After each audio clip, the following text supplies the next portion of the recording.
बहुत सुंदर YouTube channel हमारे शर्मा फिल्म्स डुमरिया के हार्दिक स्वागत अभिनंदन। मनीषा जी हमारा बात करो पूरा मत मानो। फगुआ फौदारी चैत लयदारी फगुआ जोग चैत वियोग फगुआ आड़े के चीज हो चैत गाढ़े के चीज हो।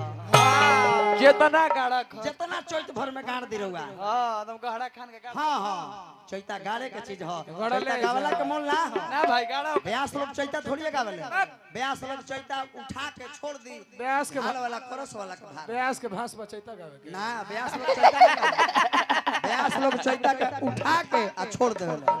ध्यान दो ई का कहला है ई का कहला है जे मनीषा होली आड़े के चीज हो चैत गाड़े के चीज हो। तो हम तो उहे बतिया कहने के ब्यास तू हमरा के कहत रह कि चैत गाड़े के चीज हो। हम नया नया सिखत नहीं हमरा उतना प्रयास नहीं है उतना अभ्यास नहीं है। ई इज्जती रहले है ई अगर निमन रहते ई अच्छा से गईते त ई कहते कि गाड़ी या गाड़ी तारा के हम बताओ तनी खाली बाज हेलो बाबा आई गाड़ी देवे के बा रूपेश बाबा जे दूसरा के इज्जत ना करी वो अपना घर में इज्जत करत होई। आई जल्दी मार भइल बा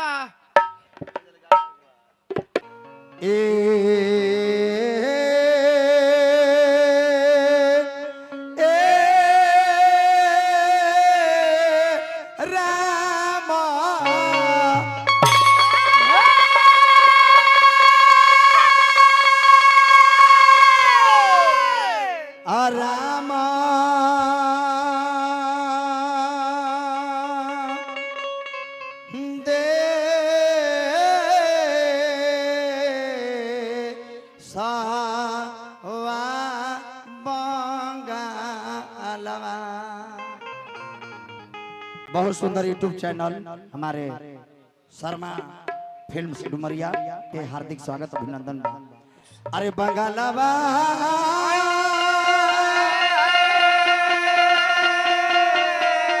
ए राम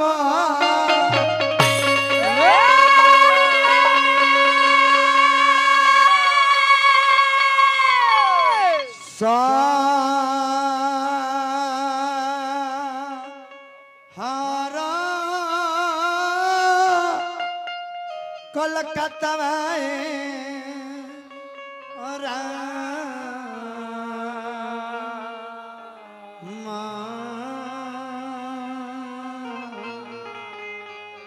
काली मैया निहाल बबुआ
काली मैया हो कि न सहाइया काली मैया हो कि न सहाइया काली मैया हो कि न सहाइया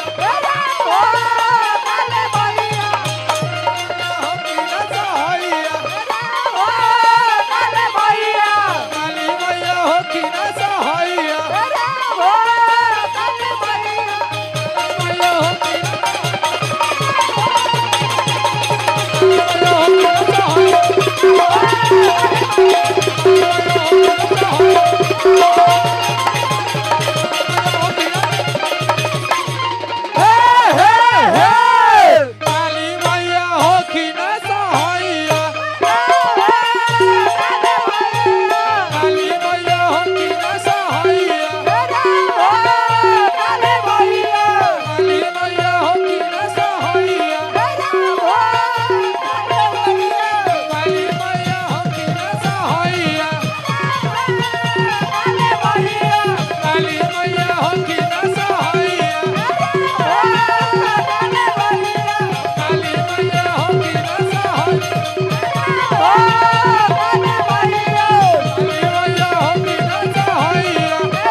हो कि